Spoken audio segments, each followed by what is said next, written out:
Alright, students, here we are for our impulse portion of this lab exercise. In this one, we're going to have this cart roll down this hill and hit the end here, which is just a wooden block that I've screwed in to the thing to hold it steady. So it will hit, and we'll see a force spike, because this up here is a force probe this time.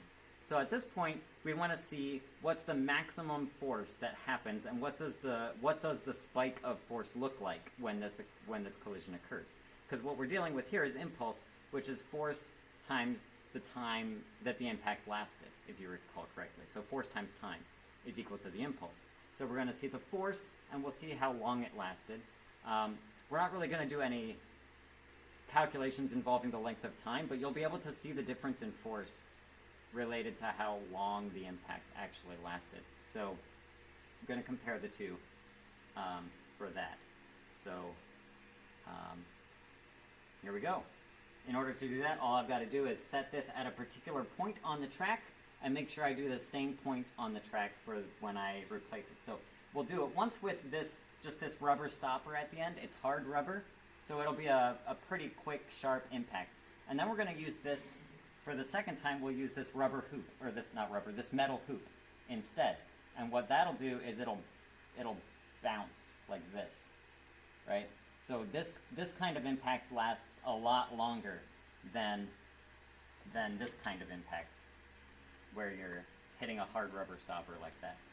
So we should see a very different result on our data for these two different trials. So let's go ahead and do that. Alright, so we're collecting the data. Just going to roll it down the hill from a particular spot here. And then we get a spike of force on the screen, which you can see right there. So we'll just zoom in on that. And we can see from our, we're going to look at our, we're actually going to get the spike off of our data table over here, and there it is. Negative 28.21 is the force here at the end of this peak. So that's our maximum force, and we'll be using that.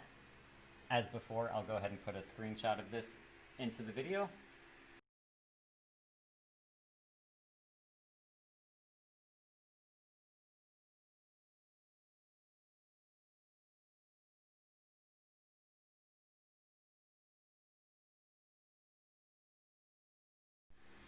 Alright, so now we're going to do part two, using this metal hoop here instead of the little rubber stopper that used to be there. So, so we're going to go ahead and just release that and get our second bit of data. But before we do that, I'm just going to explain really quick that the way that this force sensor works is that it considers a push against it to be negative in terms of the vector. The vector force is considered to be negative if it's pushing against it, and it will be positive if we were pulling on the force probe. So that's why we're getting a negative number for the results instead of a positive one. That's just the way that the force sensor is programmed. So we're basically like just using absolute value for this one, that the value of the force is negative, meaning it's in the backwards direction instead of the forwards direction. So that's what we mean by negative. So we're going to go ahead and start a new data collection here. Alright, and there we have our little bit of data, and we'll zoom in on that once we finish. So we'll just zoom in on this. It's a little blip this time. Remember, before it was a big spike. Now it's a little blip. What's going on? Well, it doesn't look so much like a blip when you zoom in on it like that. But notice that the maximum force here is, right, somewhere in here. Looks like minus 1.42.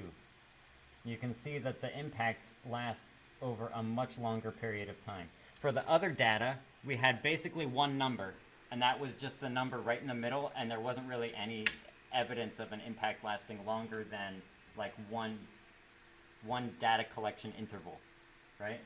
So in this case, the impact lasted a lot longer.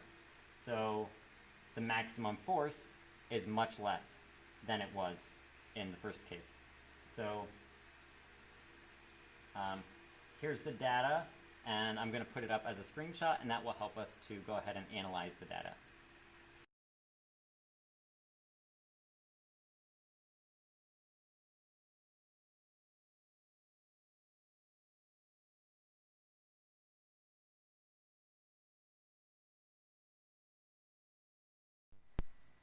Alright guys, and that concludes this lab activity.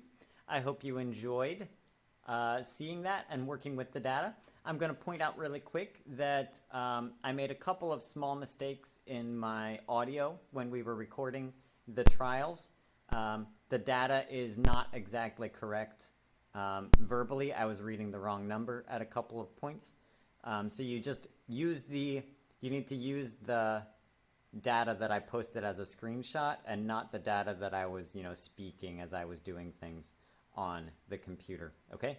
And then lastly, I think I said that our time interval did not matter when I was recording the impulse data. It actually does matter because that's part of calculating impulse. And we want to actually calculate how much impulse was involved in both of those collisions. It should be really close to the same, but we should have been using a more sensitive setting on our force probe when we took that data. So that was a mistake that could be better. But the data that I have posted, again, on the screenshots, will allow you to calculate the impulse. And it turns out to be pretty close to the same impulse for those two collisions based on our data. So those are just some clarifying points to wrap up the lab. Pay attention to your written instructions and your worksheet for completing the data analysis and questions portion of the lab. And I hope it went well for you. Thanks for watching.